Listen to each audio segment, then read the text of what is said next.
That brings us now to the draft Oakville Transportation Master Plan, switching gears, and Mr. Dan Cozy.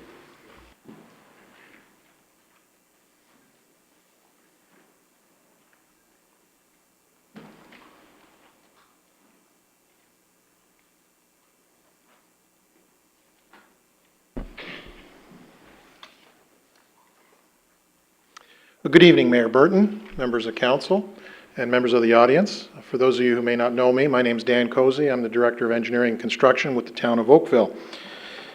I would like to start off this evening by providing you with a brief introduction of the presentation before you. First, I want to say that I'm very excited to be here tonight to be part of a staff team that will be presenting the following slides to you in support of the staff report entitled Oakville's Transportation Master Plan, Switching Gears. Transportation Master Plan sets and plans the transportation network for a municipality, and typically over a planning horizon of 20 years. It is the basis in justifying development charges and ultimately the framework to the development of a long-term transportation vision. Transportation master plans must follow the requirements of phases 1 and 2 of the environmental assessment process, and further, there's a prescribed public consultation process we must follow. You will see through our presentation this evening that the public engagement process we undertook as part of switching gears greatly exceeded the requirements of the EA process, the EA requirements, that is. So you may ask a question right off the bat: why are we calling the transportation master plan switching gears? Well, it's because we need to plan differently to provide real alternatives to the public, to the auto, or at least to reduce the use of single occupant vehicles. Switching gears represents a change in how we think going forward in order to develop a more sustainable transportation system and to support the town's vision to be the most livable town in Canada. We took a different approach in developing this transportation master plan. This is not just about widening and or building new roads. It's about all modes of transportation, and I think you're going to hear that repeatedly this evening. To help achieve the objectives of switching gears, we created what we called a core project team with key members from staff of key departments, and I'd like to take this opportunity to introduce them to you. We have Tricia Collingwood, who's a planner in our Planning Services Department. Lynn Rogers, Transportation Engineer from Development Engineering. Joanne Phoenix, our Manager of Planning Accessible Services from Oakville Transit. As well, Chris Clapham, our Sustainable Transportation Coordinator from Engineering and Construction. To assist us with the various technical aspects of this study, the town retained the firm of Cole Engineering Group, and we have with us Mr. Ray Backey, who's the project leader from Cole Engineering. I was very proud to have been part of this team. This group showed a tremendous amount of commitment and dedication through, this took us well over a year. I was very happy to work with this team. In fact, I would say it would be my pleasure to work with them again. They were that dedicated, and I want to thank them for their time over the last 12 months. Each member of the project team, as well as Mr. Backey, will be presenting parts of this presentation to you this evening. I'll be coming back towards the end of the presentation. We're going to be using both podiums to try and make this as seamless as possible. It's going to take us about 30 minutes, so bear with us. Our presentation will provide you, I will at least hope to provide you an overview of the process we followed, the background policies, what I'm going to call a picture of Oakville in 2031, transportation planning solutions, financial requirements, and finally next steps.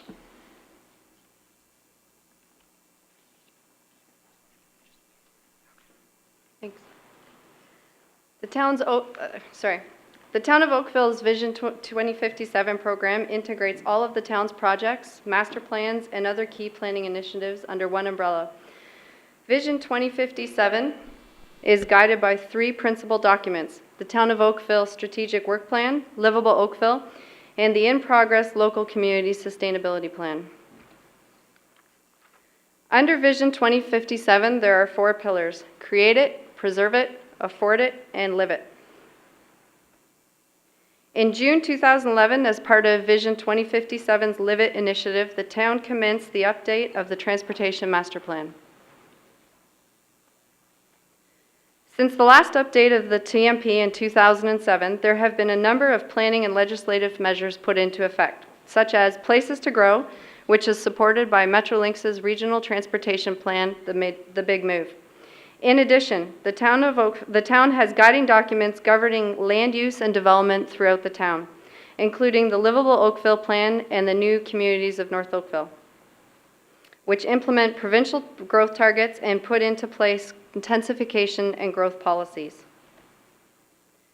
The approach to the TMP was guided by the principles of Livable Oakville, which identify the core elements in making the town livable.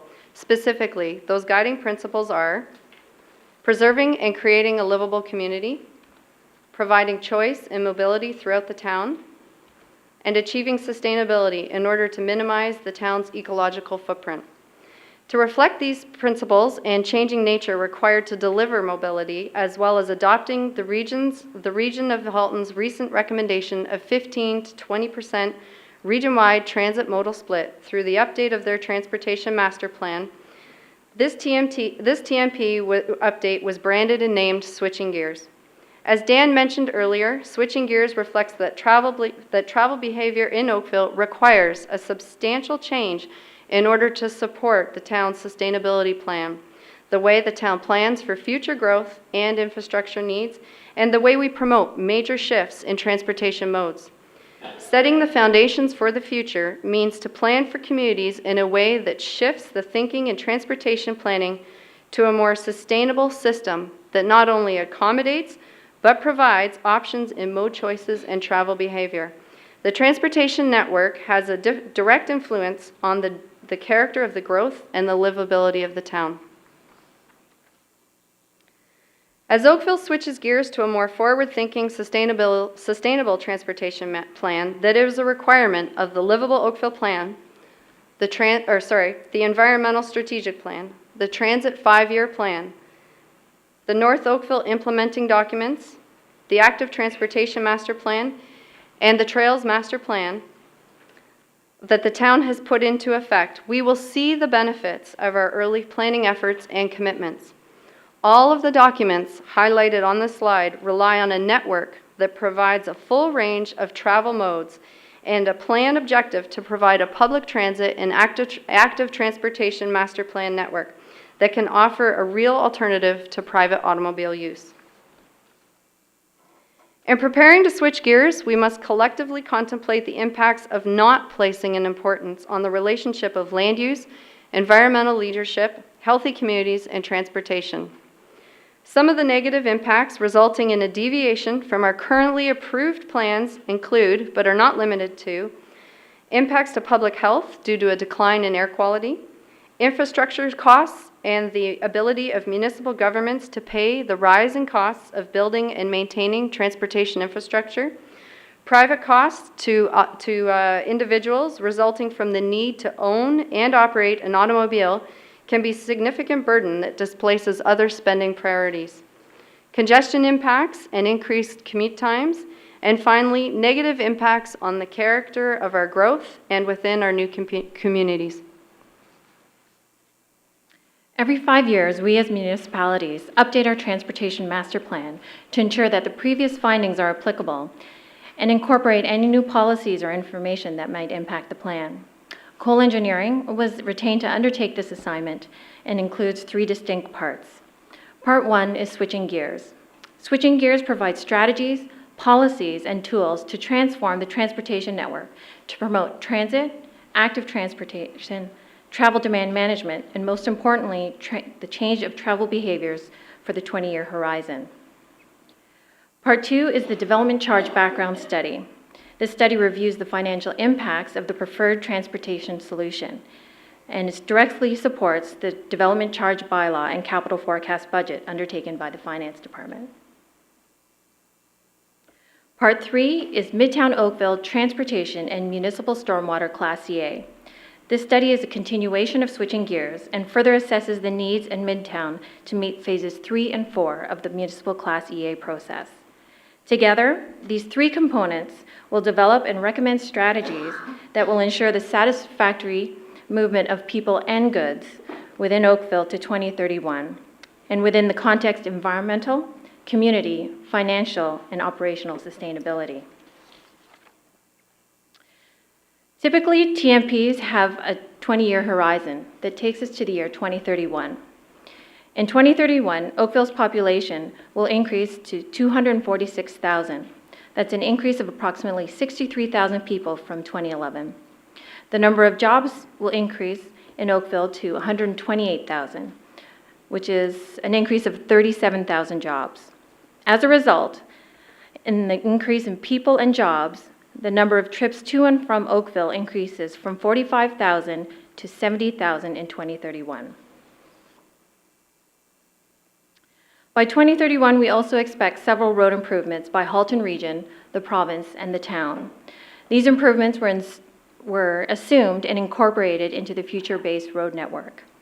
The Road to Change, or Halton Region's Transportation Master Plan, recommended a series of network improvements to address the capacities and the capacity deficiencies on the regional roadways. These improvements are highlighted on the map, and some include Nayagawa to 4 lanes and Upper Middle Road to 6 lanes. The Ministry of Transportation is currently reviewing the need for improvements along the QEW and 403 within Oakville as part of an environmental study. The study has identified major capacity deficiencies that require improvements. As part of the base road network for Switching Gears, we have assumed some improvements to address the deficiencies. These are the completion of the QEW and 403 interchanges and the widening of the 403 to 6 lanes. There are also improvements from previous transportation master plans and are EA approved that are part of this future-based road network. These improvements are again highlighted on the map, but include the grade separation at Kerr, Wycroft Road crossing at Bronte Creek, and North Service extension to Ford Drive. Lastly, we assume that for the base road network, that travel behavior follows the existing modal split trends of 6% of trips using transit and additional 6% of trips using active transportation. An essential component of Switching Gears is the transportation model. This model allows us to determine any deficiencies that the road network may have at a master plan level by using screen lines. Screen lines are imaginary lines that cross critical roadways. For example, imagine one drawn to cross Dundas and Upper Middle Road. The base road network shows 6 lanes are available for each roadway, 3 eastbound and 3 westbound for a total of 6 lanes. When we run the model under 2031 conditions, we determine that 2 additional lanes are needed in the peak direction to accommodate traffic across the screen line in the peak period. If you look at the rest of the town, the model identifies the number of lane deficiencies for the base road network has throughout Oakville if modal splits remain at 6% for transit and 6% for active transportation and travel demand management. Therefore, the problem identified by Switching Gears is the town needs a transportation system that will accommodate growth to 2031, incorporating the planning framework from Livable Oakville and North Oakville secondary plans. An opportunity exists to plan a transportation system which is safe, efficient, and accessible with choices in mobility, fosters the use and development of a sustainable transportation network, provides a public transit system that can offer a real alternative to the private automobile use, and provides a network of on- and off-road pedestrian and cycling facilities that allow the use of active transportation modes as an alternative to the automobile. The plan needs to incorporate transportation responding to land use planning and financial strategies which respect our social, environmental, and economic goals as defined by the Livable Oakville Plan and other town and provincial strategies. As Dan mentioned earlier, there were a number of opportunities for stakeholders and the public to provide us with their comments and thoughts throughout the process. And these included committee meetings and public open house sessions, as well as surveys. And the key messaging that we heard along the way was supportive of the general themes and the strategies that we were recommending. So things like improving transit service, improving the opportunity for active transportation, such as bike and walking trails, don't expand more roads, and don't add more creek crossings to preserve the natural environment. Along with the modeling work, alternatives were developed and evaluated within these four broad categories. So some of the criteria that were evaluated included natural heritage impacts, water and air quality, economic growth and goods movement, level of service, mobility and accessibility, as well as capital and operating costs.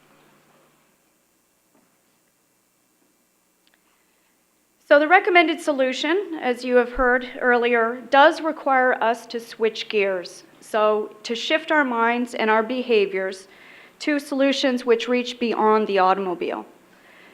Change can be hard, but it is possible. If we were to have been asked 10 years ago, how many of us would have been putting our compostables into green bins and rolling them to the end of the curb to be picked up each week, many of us might have said, no, I won't be doing that. But in fact, that has been a really successful program that was introduced by Halton Region, and it demonstrates in a very small way how behavioral change is possible.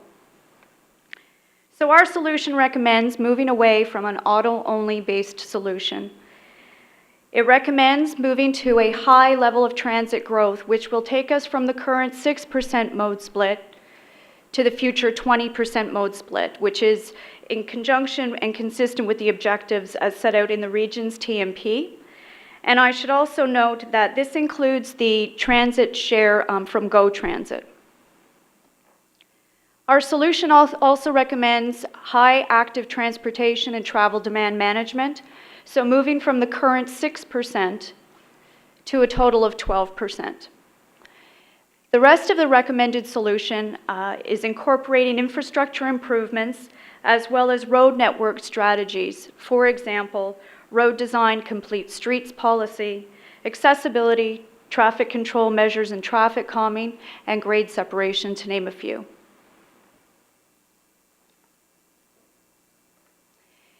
In order to achieve the 20% mode split, which is noted at the bottom of this slide, we are recommending the following transit strategies for high transit growth.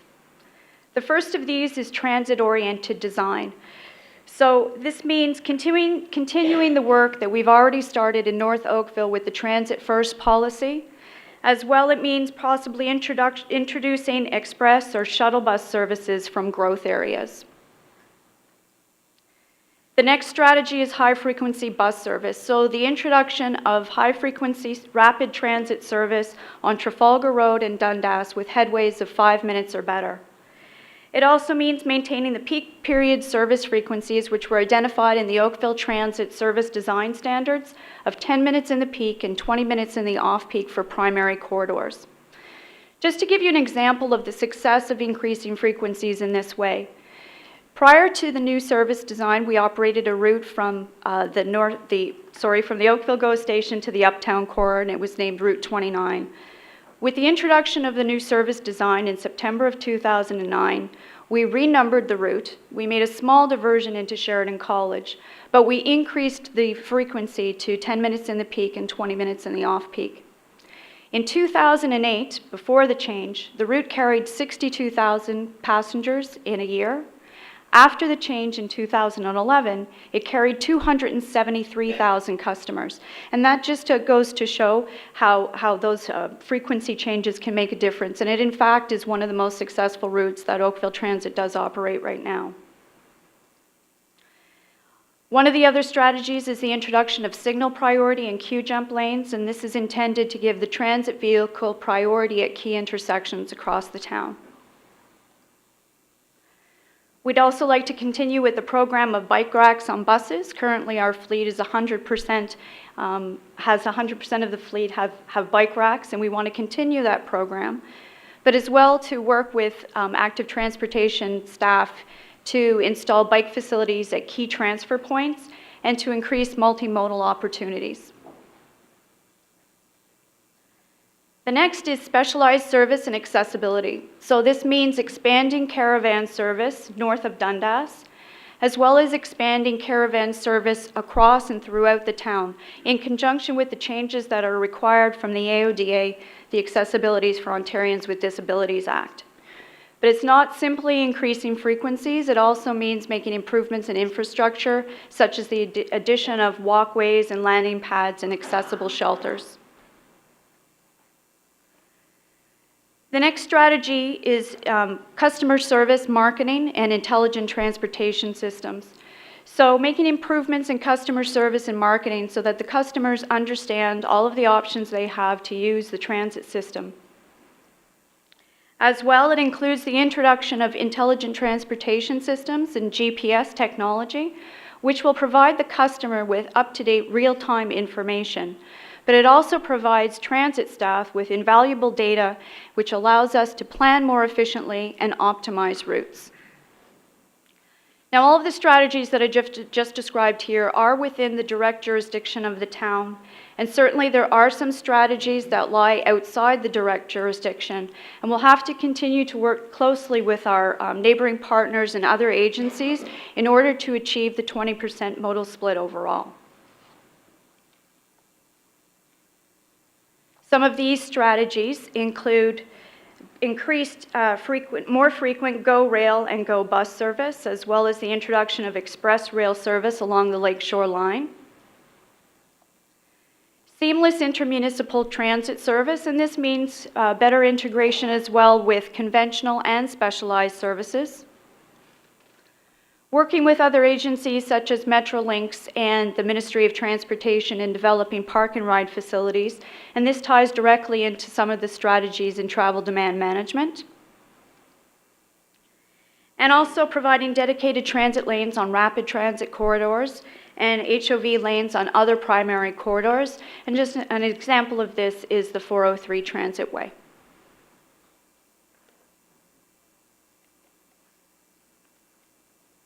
Hi. To achieve a goal of 12%, as shown in green in the bar at the bottom, this portion of the presentation represents the switch of trips to active transportation and travel demand management. To move along the path of the approved ATMP and to encourage switching gears, we need to continue to implement sidewalks, trails, and bicycle infrastructure to create and improve connections. We also need to build upon our local partnerships and include end-of-trip facilities such as showers, lockers, and bicycle parking.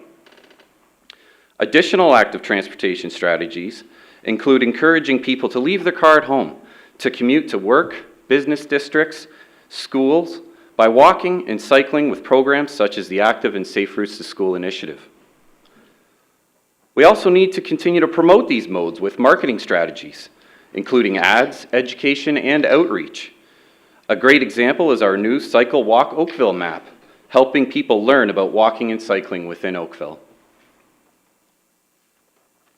So what is TDM?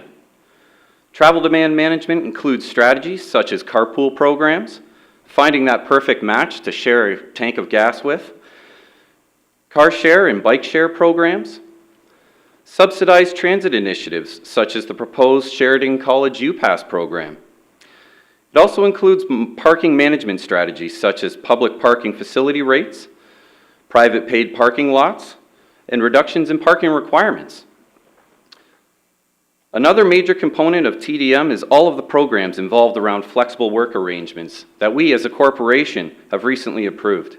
Examples include peak spreading through flex time and telecommuting, such as working at home, or in this case, from your washing machine. In addition to transit, active transportation, and TDM, Switching Gears recommends implementing infrastructure solutions to support these modes as well as to accommodate the 2031 growth.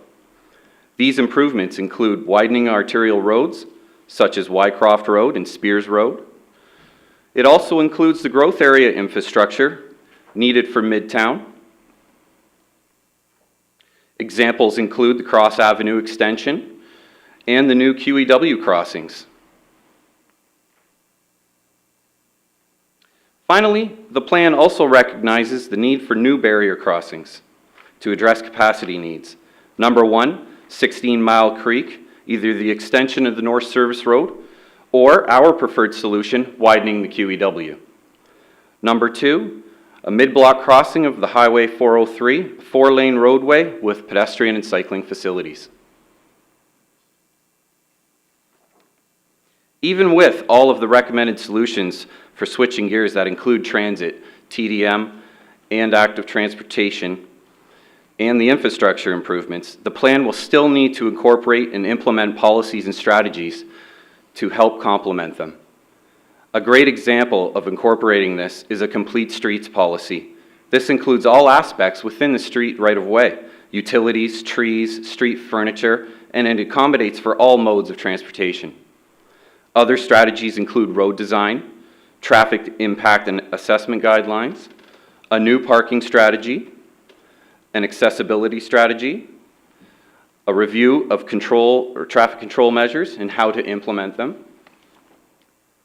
Also, we need to maintain and continue to implement our traffic calming program, initiate a goods movement strategy, and review our grade separation strategy. All of these infrastructure improvements and network strategies help encourage a switching gears to transit, active transportation, and TDM, and reduce the number of auto trips to 68% in 2031, as shown in yellow in the bar. To assess the traffic implications of the alternative solutions that were considered, switching gears included the modeling of traffic volumes and capacity to the year 2031. Each option was assessed to assess its ability to accommodate additional capacity where deficiencies were anticipated, or its ability to divert traffic from single occupant vehicles to other modes of travel, transit, walking, cycling, carpooling, and traveling outside of the peak period. The first scenario that was assessed was the status quo, where investment in transit and active transportation and travel demand management results in modal choice similar to what we have today, and that road improvements assumed reflect the planned infrastructure for the town, in addition to what the region has identified and committed to and the province has on the books. So in terms of the projects, specific projects, the environmental assessment approved or currently under study, such as Spears widening, Wycroft extension, 6-line north widening north of Dundas, Burl Oak North Service Road, etc. In this instance, in this scenario, as was previously shown in red, the deficiencies, there are a number of deficiencies that are anticipated by the year 2031, including a number of lanes of deficiency crossing 16 Mile Creek. There are also deficiencies anticipated crossing Highway 403 and the QEW. A number of improvement scenarios were tested. The addition of road improvements that include the widening of town arterial roads that are non-residential in nature, that have either commercial or high-density frontage, and improvements within the Midtown addressed a number of these deficiencies, as did providing higher levels of transit service, higher investment in transit operations and capacity, and higher investments in travel demand management and improved access to the GO stations.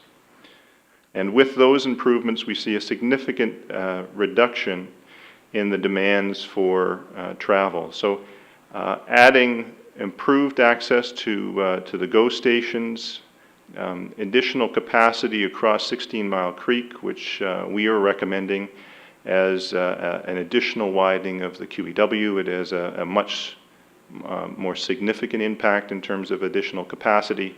And the provision of 2 lanes across Highway 403, an additional crossing from 9th Line to Bristol Circle, will address most of the remaining infrastructure. The widenings across 16 Mile Creek will resolve, is anticipated to resolve outstanding capacity needs.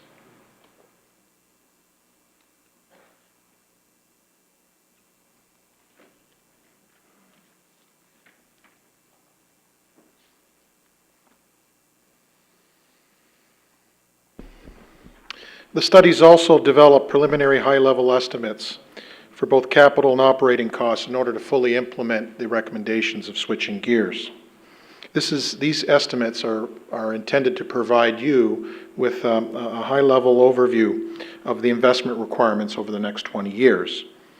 If we refer to the slide in front of you, you'll see the 4 types of strategies and 2 columns, one total capital investment to 2031, and the second column, annual operating cost at full implementation or in 2031. The total, the total costs for roads are roughly $730 million. Transit, $145 million. That's essentially fleet and fleet-related costs. Active transportation, that represents pedestrian crossovers, multi-use trails on arterial roads, sidewalks, etc. And travel demand management at $445,000. That represents just programs that we would initiate.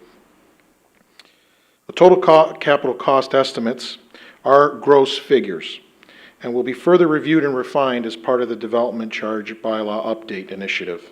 Net town costs will be established once contribution levels from the development charge funding and others has been established. Annual operating costs are also, as I said earlier, are based on full implementation or in the year 2031. These costs will be further refined over the coming months as further analysis is completed in conjunction with the development charge bylaw update. So if we refer to the table, you'll see that we don't have a cost plugged in for roads, that we have not had a chance yet to calculate the operating impact from capital. So what we mean by that is that's the cost, for an additional lane of traffic, it's going to cost so much to plow it or to repave it one day or to fill the cracks. That will be calculated again over the coming months. The annual operating cost, net cost, is $27.7 million in 2031 after full implementation. That's relating to transit. $110,000 for active transportation. That's essentially related to staff resources and marketing campaigns. And travel demand management, $155,000, again, staff resources and marketing campaigns.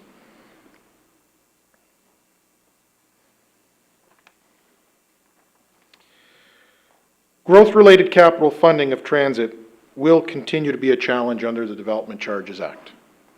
Transit costs eligible for DC funding are constrained in 2 ways. First, they must be reduced by 10% off the top. And secondly, the level of service which is to be funded by DCs cannot exceed the average level of service provided in the municipality or by the municipality over the 10-year period immediately preceding the preparation of the DC background study. These 2 constraints create a funding gap, and it will challenge the town's ability to fund the transit component of the Transportation Master Plan. Operating costs of the future transit system is also a significant challenge. If we assume that transit service enhancements are solely the town's responsibility, the annual net operating costs, and that's after fare box revenue, as I mentioned earlier, is $27.7 million estimated in 2031. That is based on an average recovery to cost ratio of 47%. As an example, the current recovery to cost ratio is 30%. 47%, though, represents an achievable goal for a mature transit system, assuming that the planned expansion is achieved at both the local and interregional level. However, even at the higher recovery rate, the net funding requirements will represent a challenge if it is left solely to be funded by the local tax base. So, as I've said, the operating cost is extremely significant for the town to bear and cannot be absorbed solely by the tax base. Funding contributions or some sharing in the delivery of transit services from other levels of government will be necessary to achieve the recommendations of switching gears.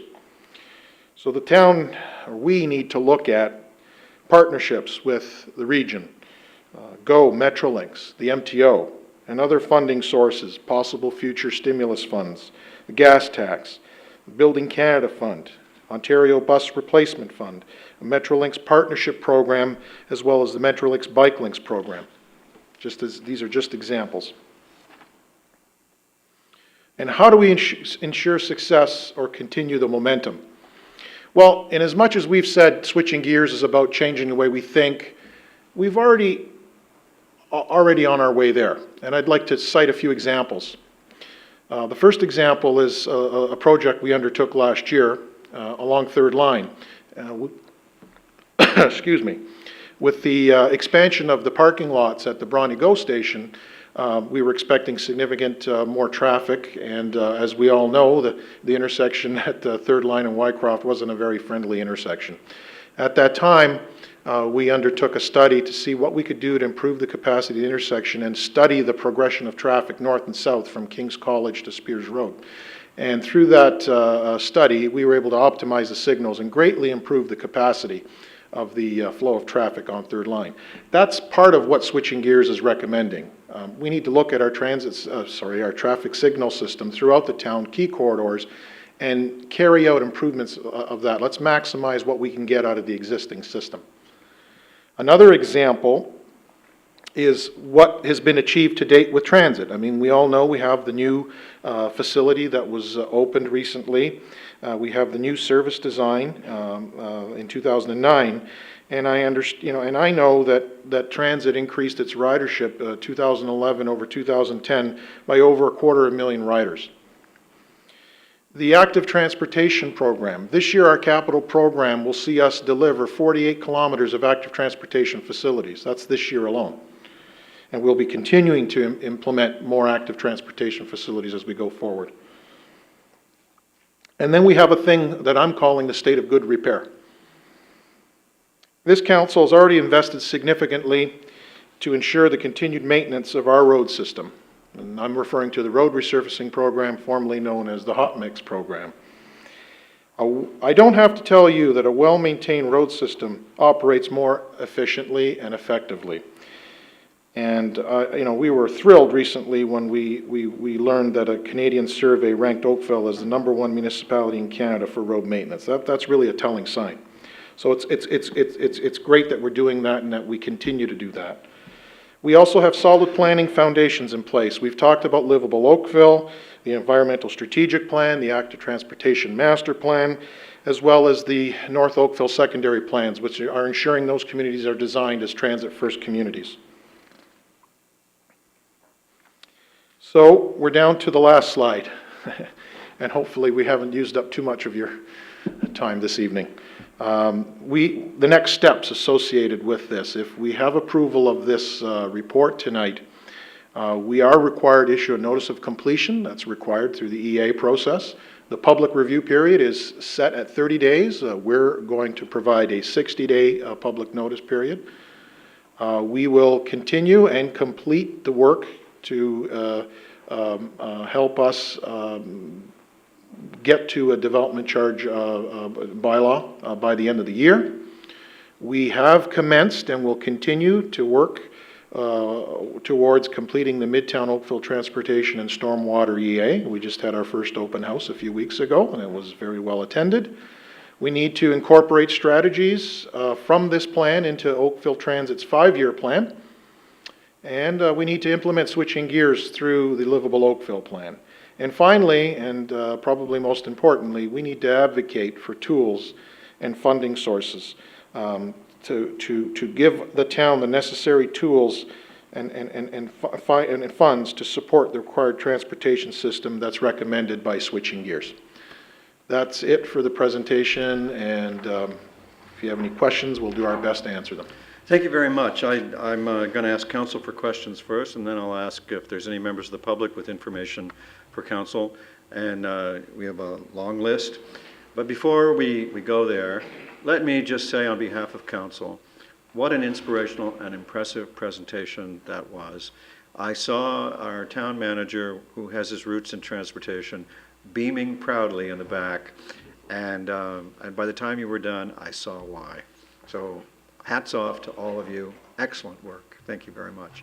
Now, can I just start at the end? Who wants to go first? And we'll just go across. Councillor Duddick, were you? Councillor Demoff? Councillor Demoff. Thank you very much, and it was a very impressive presentation. It's also a very impressive document, so thank you for all the work that everyone has done in it. My question too relate to active transportation, and you talked about switching gears and changing the way we think. We've got home to work commuting, and we've got walk and cycle to work, walk and cycle to school programs. We don't have anything about promoting walk and cycle to shop and to go to the gym and go to business, not going to work, but the things that you do after work. And it would be really nice to include that as a way of changing the mindset. Chris did mention it in his presentation, but we only talk about those two things. And if it requires hiring additional staff to be able to promote that, that would be great. But I think we need to get people thinking about using walking and cycling. Most trips are under 2 kilometers. To get out of their cars and just change a mindset that you can go to our rec centers, you can go to shop by walking or cycling. So I'd really like to see that included in here if we can. Is that possible?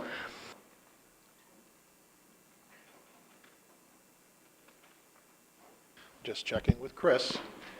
In his own words, absolutely. And the other thing was the Cycle Walk Oakville map is an excellent example of how a simple tool is getting the message out to everyone. And to see more of that kind of marketing strategy used would be amazing. That map has just flown out of wherever it's been. And I know anyone I've given it to, they're using it. It would be great to see more Cycle Walk Oakville, also with transit, with both things to be doing better marketing and simple marketing to let our residents know that we do have the best transit system in Halton. We do have fabulous trails. We've got wonderful places to walk and cycle. So the more of that kind of marketing to let our residents know, because the more people riding and on buses and their bikes and walking, the more that we'll be able to give to it. How am I saying this properly? The more they're using it, the better it is for all of us. So if we could get more marketing materials out there as well, that would be great.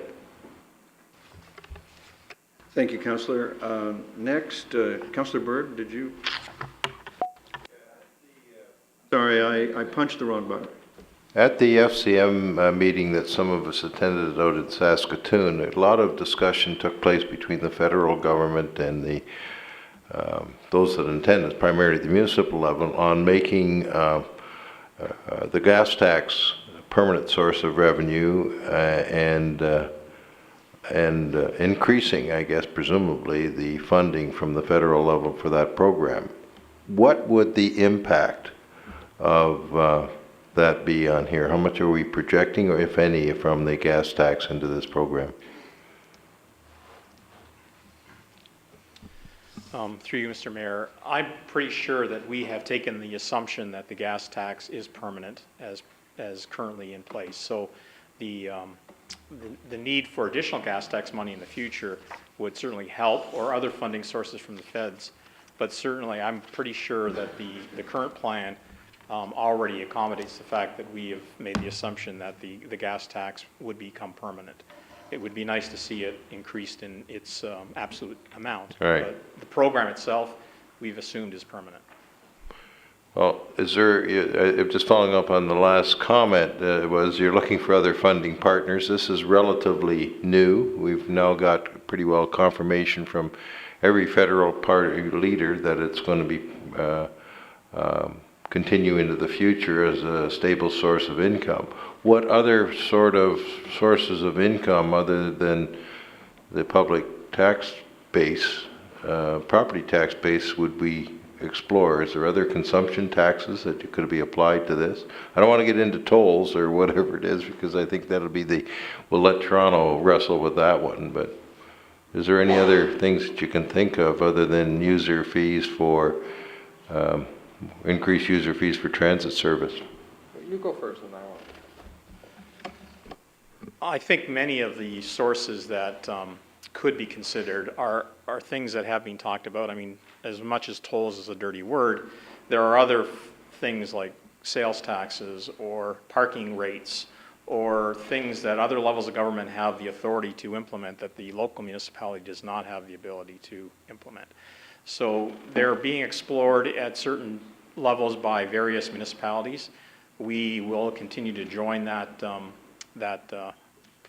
party, and we want to keep our options open. But at the end of the day, we know that property taxes are not going to cut it, and we have to find other ways to raise funds that would support the strategies that we're recommending.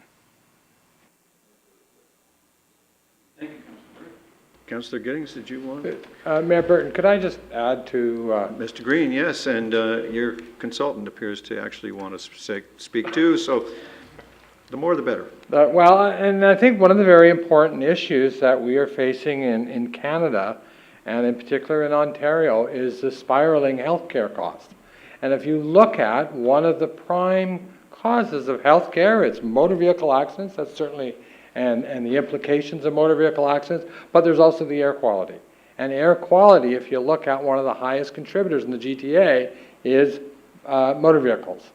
And so I think there's going to take a switching gears at that provincial level and at the federal level, that if we're going to combat obesity, if we're going to combat air quality, if we're going to combat lost time due to accidents, the movements of goods, it's going to have to take a redistribution of some of the monies that can be diverted, initially from healthcare, but an investment so that you can reduce future healthcare costs by investing in other areas. So it is. I mean, I'm very, first of all, I am very proud of the work they've done. They've done a great job of all my years watching the master plans. This is by far one of the best I have seen presented by staff in this municipality, including a number of mine that I was involved in. However, having said that, it has, without a doubt, you cannot afford this on a single taxpayer bill. That's not the way to do it. It's traditionally how it's been done, but in the future, in order to get where this province, where this country needs to get, investments will have to take a redistribution of taxes from all levels. That's all I want to say. Thank you very much, Mr. Backey. Oh, I was just going to note that in the report, in the body of the report, we do identify a number of approaches. The development charges process will be ongoing for the next couple of months. It will identify opportunities within that scope for the transit funding as well as the roads funding and other the other modes. But we also note, as I think Dan had mentioned, partnerships, and we feel that that's a very key component. But in addition to that, there are other initiatives, the funding sources, the federal and provincial funding sources, having projects ready, ready to go, is a key component of that, and developing this plan to the point where those projects can be handed over to the province and the federal government for implementation is key. And there are other initiatives, maybe smaller initiatives, such as sponsorships, where we can work with businesses within the town. And we heard a great presentation just before we came on to present, that businesses are concerned about the accessibility and mobility within the town, and that may be an opportunity to have some of these agencies help us or help the town with some recognition, corporate recognition, to fund specific pieces of infrastructure or specific services as part of the plan. Thank you. All right, Council over here, you want me to, I'll just keep going in the direction I was going. Councillor Elgar. Thank you. Through you, Mr. Mayor, I'd like to also thank staff for what they've put together, and also to thank staff for, before I get into, for And I'm not sure everybody's aware that you have made sure that you're not paving any trails, you're not lighting any trails, and you're not salting any trails in the winter. So thank you for doing that. Now, what this report does is it really highlights what it costs to grow. And my concern is with the numbers we have related to transit, where we are projecting a fare box of 47%. And right now, we're only getting 30 cents on every dollar for the fare box. And my concern is that we're really pushing the limits here of what we're going to get. At the same time, we're trying to give away free transit, you know, in the last council meeting as a trial. What happens if we don't get to our 47 cents on the dollar coming back to us instead of the 30 cents that we have today? Through you, Mr. Mayor, I think one of the biggest challenges with a master plan is trying to allow people to look at the community through the lens of the planning horizon that we're working with. So we are talking about a community that's going to exist in Oakville in 2031. You're going to have communities in North Oakville and communities in Midtown Oakville that are very, very much different than what we currently have in the low-density areas of southeast and southwest Oakville. So I think part of the land use that we have planned for, the Livable Oakville plan, the North Oakville secondary plans, they all feed into the ability for us to generate ridership that we don't see today.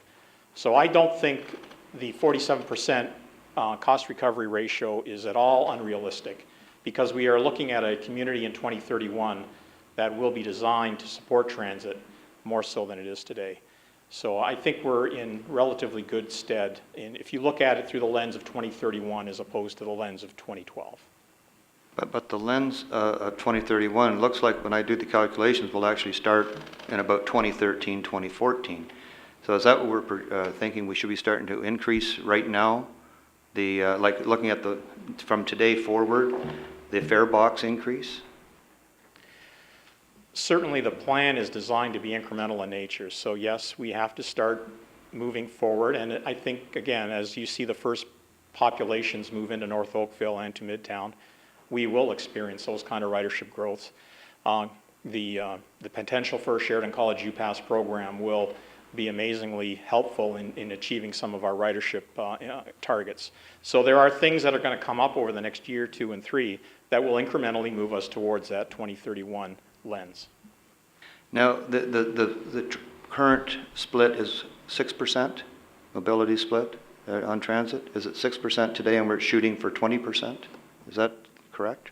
That's correct, and that's a total total transit share based on both Metrolinx or Go Transit ridership plus Oakville Transit ridership.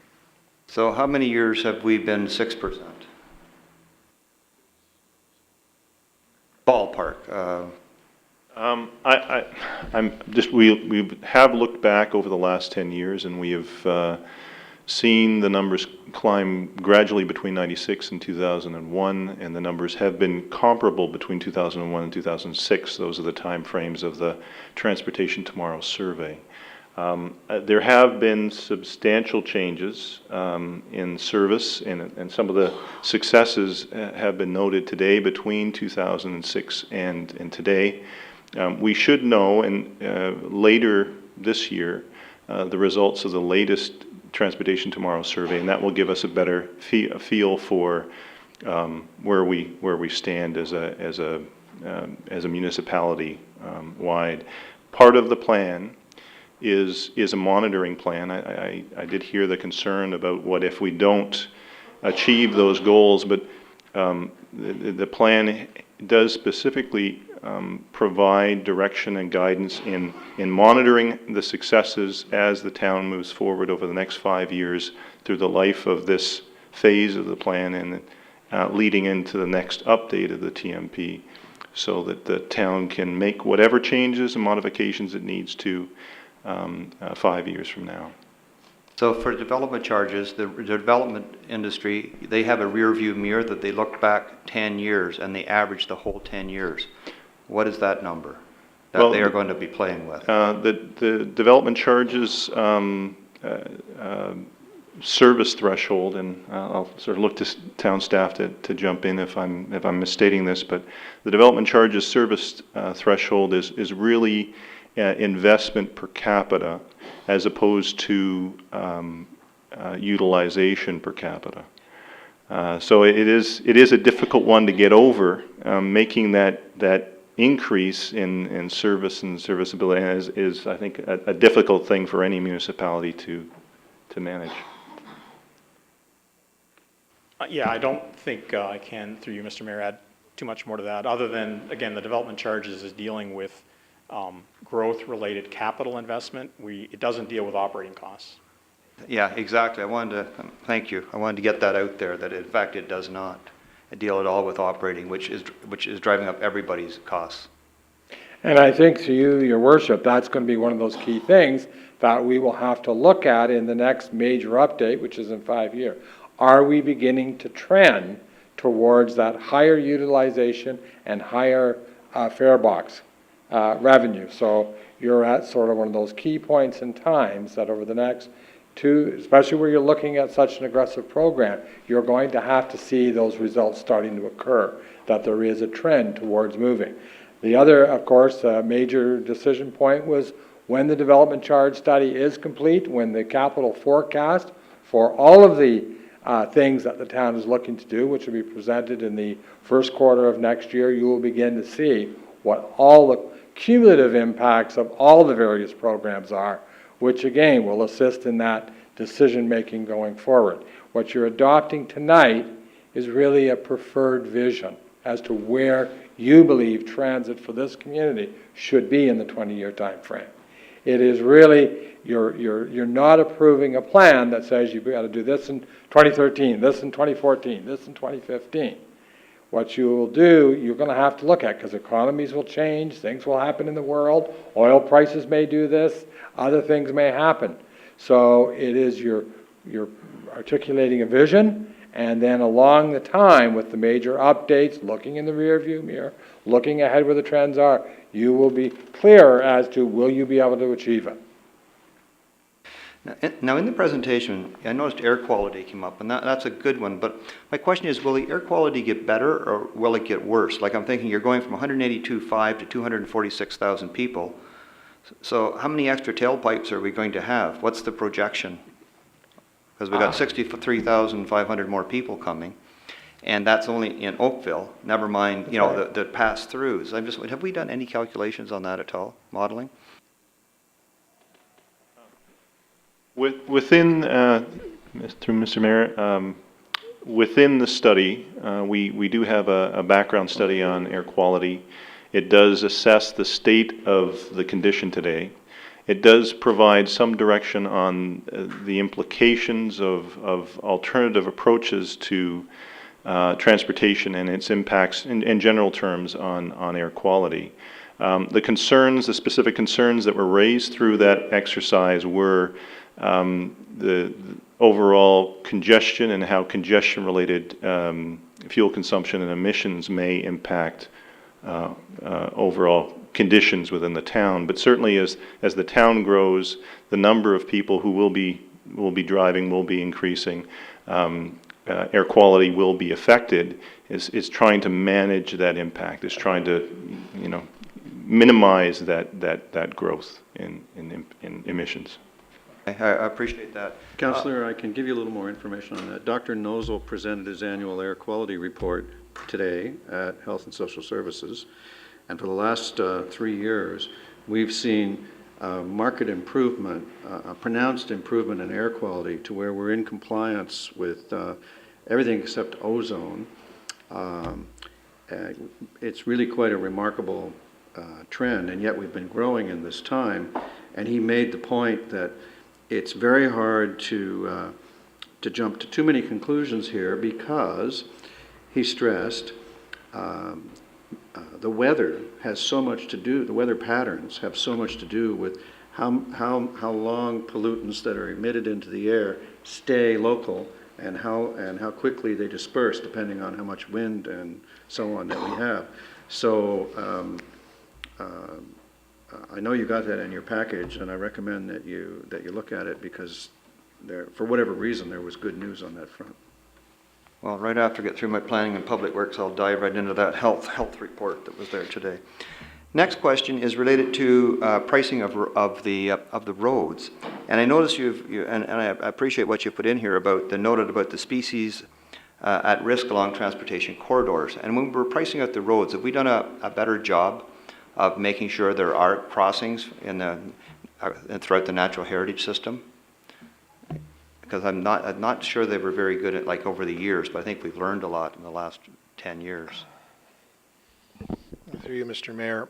Those estimates that are provided, I believe it's the first table after the report, or Appendix E, are general estimates, and I believe they would cover crossings of that nature. Again, we have to go back and refine these estimates. There was a lot of work done to cost this out over the last several weeks, and we'll be looking at it more closely, and we may have to refine the cost, but we'll certainly ensure that's there. I appreciate that. And my final question is, it's related to the public notice. I know we've always talked about don't make decisions during the summer months, but I notice this is, if we approve whatever we do tonight, it will go out to the public for 60 days. And I'm just wondering, could we be accused of trying to do something over the summer months when people are away on vacation? Through you, Mr. Mayor. Well, there's nothing that prevents us from waiting a couple of weeks to post the 60-day notice period. You're just giving us approval to issue it. If you like, we could delay it by a couple of weeks or something of that order. We'd like to get the study completed and cross that threshold so that we can go on and finalize the development charge update. So if you'd like to move this to about the middle of September, we just won't issue the notice of completion for a couple of weeks. Okay, I just appreciate that, because I'm just thinking, it is big, and I'm afraid the public could be, a lot of people start their vacation once school is out. So thank you for that information, and thanks a lot. Further to that point, I wonder if you might prefer, as a staff, as you think about that, issuing a notice for longer than 60 days so that you get the full value. I just heard a report yesterday that only 50% of Canadians go on vacation in the first place. So there'll be plenty of people around who might be convenienced to have an opportunity. We may actually get more input by lengthening the time. Okay, thank you. Thank you. Next, Councillor Knoll. Thank you, Worship. Coming so late, I guess the congratulations on the presentation is becoming a little hollow at this point, but I do want to add to that congratulations. If there were Oscars for presentations, that would certainly be in the nominees for 2012, that's for sure. One suggestion, though, is as we go through the public consultation process, it'd be very interesting, I think very useful, if that presentation were actually cut out of tonight's council meeting or even re-recorded. I'm sure Ken and his crew in the AV department can do that and actually post it as a separate file with the report so that people can click on that and simply review that excellent presentation, because I think that anybody that were to hear that and see the visuals in that format would have a much greater understanding of what it is we're talking about. So I'll leave that with you if that's something I think would be very worthwhile. So a couple questions. First of all, when you were talking about the modal split, there was almost a sidebar mention that includes GO Transit. And I just wondered, the 6% that we're working with today, does that include GO Transit? It does. Okay, good. I just want to make sure, because it seems strange that it was sort of carved out separately. I just want to make sure that I understood that correctly. As we move between 6 and 20, and then there's a number of major sort of milestones that are already sort of set in motion today that I believe will automatically have an impact on that. At least I think it will. And I'm wondering if you measure them or if you have benchmarks for them. For example, when the new garage opens up, is that something which has a direct measurable effect on modal split?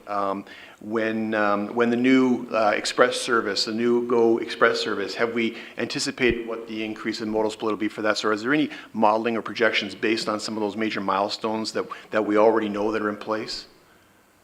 And if so, were they taken into account when we looked at 6 today and 20 in 2031? Through you, Mr. Mayor, I guess the answer specifically is, and we haven't accounted for specifically, but with those types of suggestions, we have a monitoring program that we want to implement. So those are excellent suggestions with regard to the kinds of things we should be tracking as we carry out the monitoring program. Whether we're reporting back semi-annually, annually, biannually, we could report back on those kinds of things. So I do appreciate that comment, and we can implement that as part of the monitoring program. Thanks. I think the metrics would be very useful, particularly for replication. If we know something works, we do it again. If we know something doesn't work, we don't make that same mistake twice. 20 years is, I guess, 19 years, 20 years is the horizon for this. And one of the big impacts is something I think Councillor Demoffat so long ago mentioned, is trying to get people to buy into this plan. In 20 years, we can do a lot in terms of kids. And I'm wondering if any thought was given to working with the school boards to help create some socialization around the issue of developing some of these pedestrian kind of, I guess, concepts. And I'll give you an example. When Blue Box first came into play, I remember, and many of you probably remember as well, that probably in my household, and there were 3 kids at the time, they were the ones that were forcing me to start using the Blue Box and picking things out of the garbage and scolding me because they were hearing about it in school. And I'm wondering if we had an idea around doing something similarly around pedestrians, maybe kids scolding their parents for driving them to school. Maybe that might not happen, but you know what I mean. Don't drive me to school, that's wrong. Well, to coin an earlier phrase, absolutely, that's what this is all about. And those marketing campaigns and those travel demand management campaigns are all about, will involve the schools, so absolutely. Have we got them involved yet at this point? Have they been, you have a great team, have we included the school boards in any aspect of the consultation up to this point, the involvement up to this point, and if not, do we have plans going forward? Councillor, the school boards, just to add to that, you saw in one of the slides a picture of the walking school bus. Yeah. And that's an example of how the school boards are actually already working in this, because they too run a transportation system. Yeah. And as we all know from hearing from parents, the school boards have been dialing back the use of buses in favor of promoting kids walking to school. Absolutely. I remember like we all did uphill both ways when we were kids. Yeah, through the snow, through 3 feet of snow with no shoes on. Yep, I know the one. Through you, Mr. Mayor. Several staff members have participated in the Halton School Board Safe Route to School. Actually, it was Halton School Board and the Catholic School Board Safe Route to School program.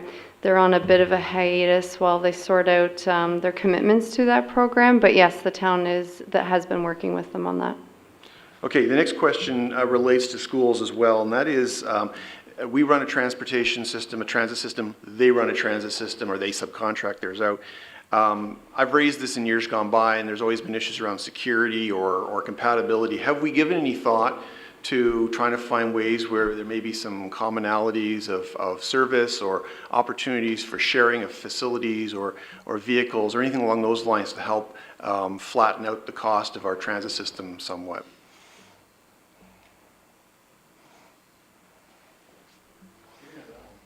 Oh, yeah, no, I like that one, actually. As you know, a number of the CAOs, both at the school boards and at the area municipalities, are fairly new. This discussion has come up about a number of months ago, and there was an agreement that we actually need to look as the area municipalities and the school board as to how can we better fulfill our transportation obligations, but do so in a cooperative way. There's been some early work that's been done in Burlington, and we'll be looking as the 3 area municipalities. Halton Hills does not run transit. Looking at how we can integrate ourselves better into the school board. So that's a perfect point that we need to capitalize on. Great, thank you. I saw, the mayor has talked about, and I saw in the actual slide deck reference to the Siemens People Mover program, but I don't see anything in, maybe I missed it, I don't see anything else in the report. Was that actually taken into consideration, or are we still considering that a very blue sky concept at this point, and where do we stand with that? Is there any traction? No traction yet. It's less expensive than light rail, but more expensive than BRT. Okay. And so that has, right now it's $1 billion plan, almost, if you add that all up. And you can have that light rail anytime we're willing to raise the ceiling on that size of that plant. Okay, thank you. It did look expensive, but I wasn't sure where we stood with that. And since I saw it in the slide deck, I was hopeful that there was a possibility of a monorail between here and my home, but. Well, in all seriousness, we did very definitely register it. We got mind share with the Metrolinx chief, and so the seed is planted. Okay. And Lord knows there's a lot of uncertainty about what's going to happen in the cross-regional transit world. So who knows? Okay. I'll just leave it to one more question, and then I'll let you move on to my colleague next door here, and that is with respect to creek crossings. The recommendation is to, I guess, encourage or to request the province deal with the additional creek crossing. I think that's what I heard and read. That's assuming a lot, that the province is prepared to do that. Can you maybe expand a little bit more on that? Because that obviously has a big impact on North Service Road in Ward 4 and 5. And I'm curious, two things. One, if you don't get a commitment, at what point do we have to make plans? And two, I don't recall, I had a tour of the facility, or I had a tour of the construction site, but is there redundant infrastructure in place now for some sort of crossing when they built the new bridge structure? Through you, Mr. Mayor, our preference would be that the province widens the QEW over the 60-mile creek, and in fact, the structure that's there has been built the provision is there to widen that structure. It would make absolute sense for the province to proceed before we would consider doing a North Service Road.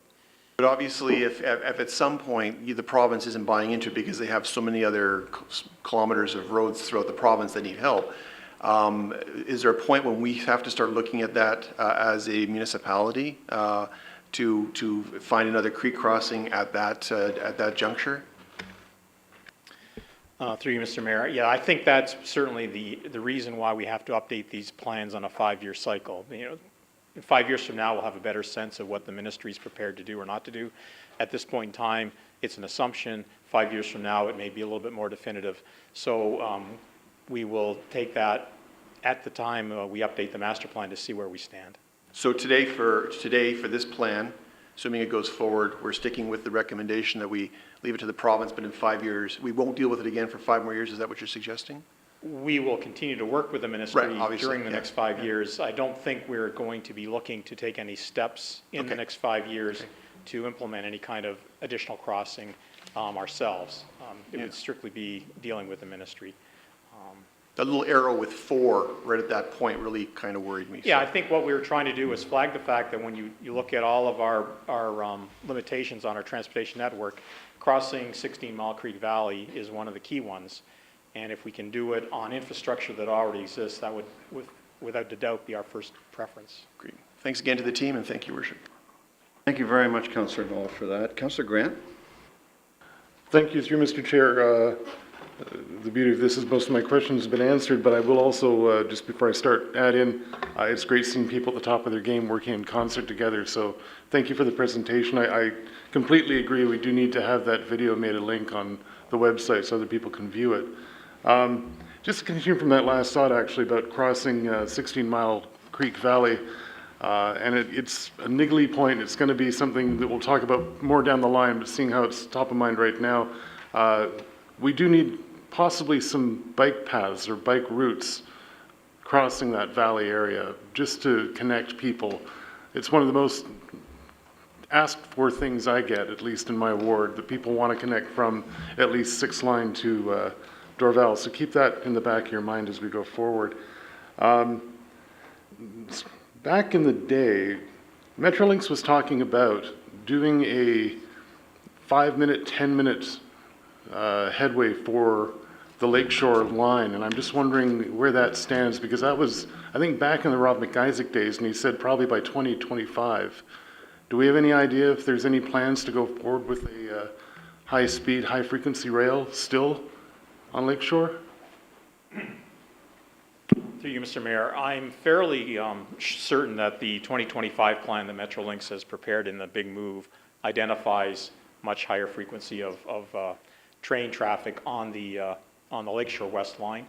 And The issue of electrification, I think, is linked to that.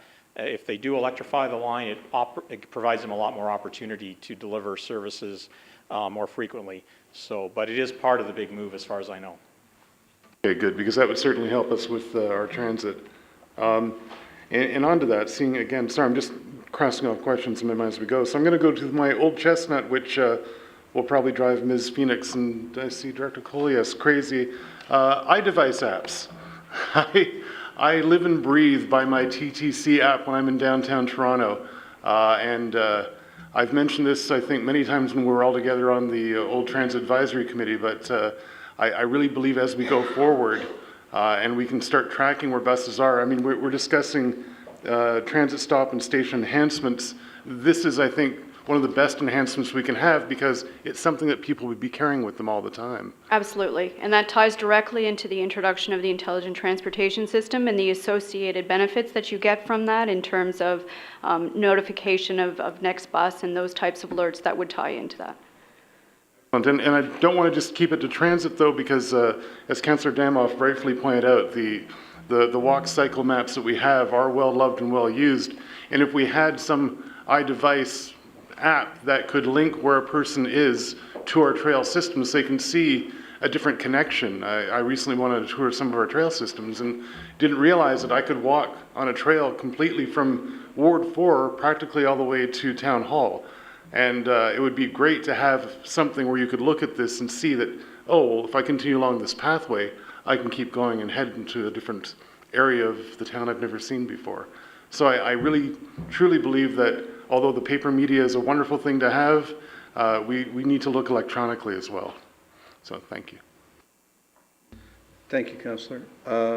Further along, Councillor Adams. Thank you very much. And so before I ask my questions of you, I wanted to say thank you to the staff and the consultants together, because I did have the opportunity to take part in one of the open houses, and it was well run, and the discussion was a healthy one. And tonight I saw the conclusion of that with the going back and forth between our staff, our in-house staff, and our consultants, and doing it seamlessly, and it was really well done. And so often you hear complaints about hired consultants not working well with others, and this was clearly not the case. And so I wanted to thank both the consultancy team as well as our own staff, who clearly you don't get that kind of result unless the staff are working well with the consultants as well. And so I wanted to thank both of them. They both need to be pointed out as being a good team. So if I could get our staff to go back to the slide that showed the lane capacity and deficiencies. There was one slide that had the red and the next slide that had the yellow.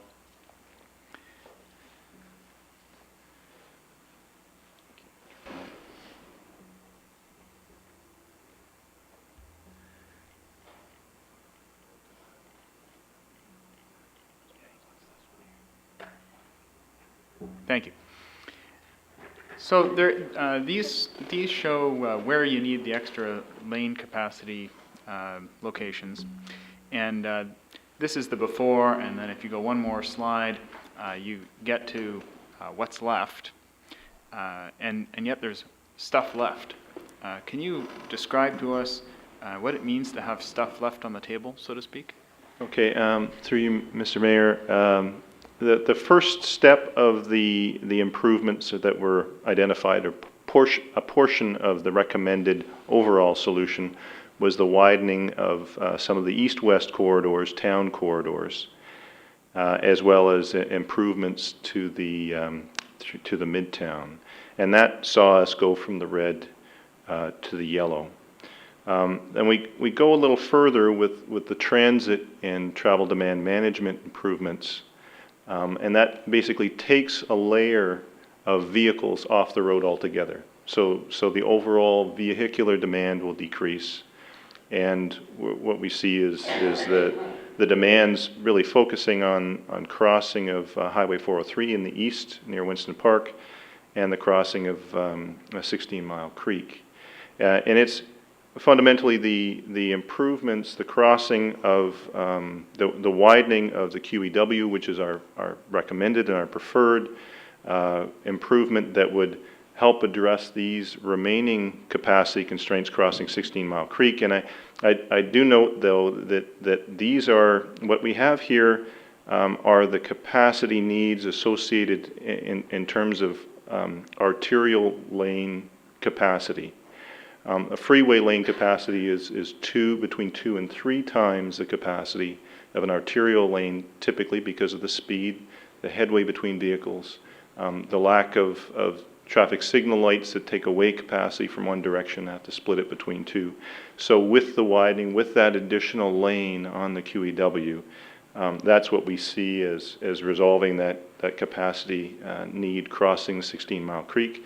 And crossing Highway 403, it's a second lane on that recommended structure over Highway 403 between 9th Line and Bristol Circle. Thank you. I think that clears it up and makes it visually more obvious to those who might have been watching, because it's important to make sure that we get to zero in effect on this. If we could go to the funding sources item, please. So here we have a big piece on capital, a big piece on the operating. We've got a TBD on the roads piece. And as I understood it, the 27.7 million is in today's dollars projected out as an add-on to our existing framework. Is that correct? I'm getting nodding heads. Thank you for confirming that.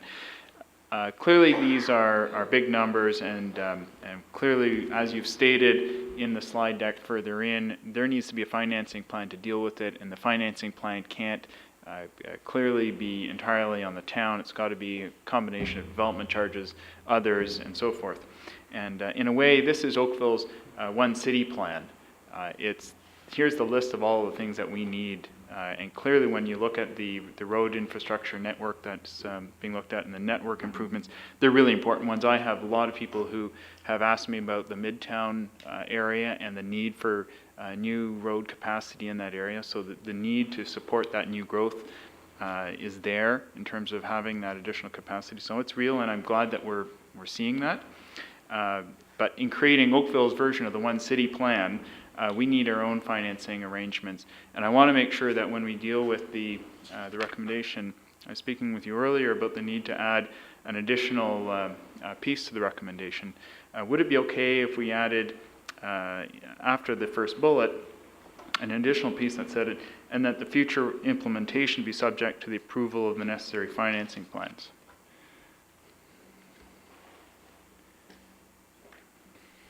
Through you, Mr. Mayor, I think that's certainly appropriate. It explicitly states what we would have intended. I mean, there's obviously going to be very difficult for us to implement the plan until we know the funding is in place. So that type of reinforcement in the motion itself or the recommendation simply reinforces what would be happening anyway. And I was especially glad to see in your comments a recollection in it of the need to approach other levels of government for funding. When we see Toronto asking for additional money for its transit plans and its transportation plans, we're no different. We have enormous transportation needs, and while we will be looking to the development community to fund as much as we can for pieces like the operating costs, we need to recognize the need for additional funding sources. And I think we need to recognize it in terms of not being able to proceed without some kind of financing arrangement. So I'd like to see that in there. Thank you very much. Thank you, Councillor. What goes in there is up to council. And at the appropriate time, you guys can arm wrestle each other to see who moves or puts an amendment in there or moves the motion. All right. That seems to have done council for questions for now.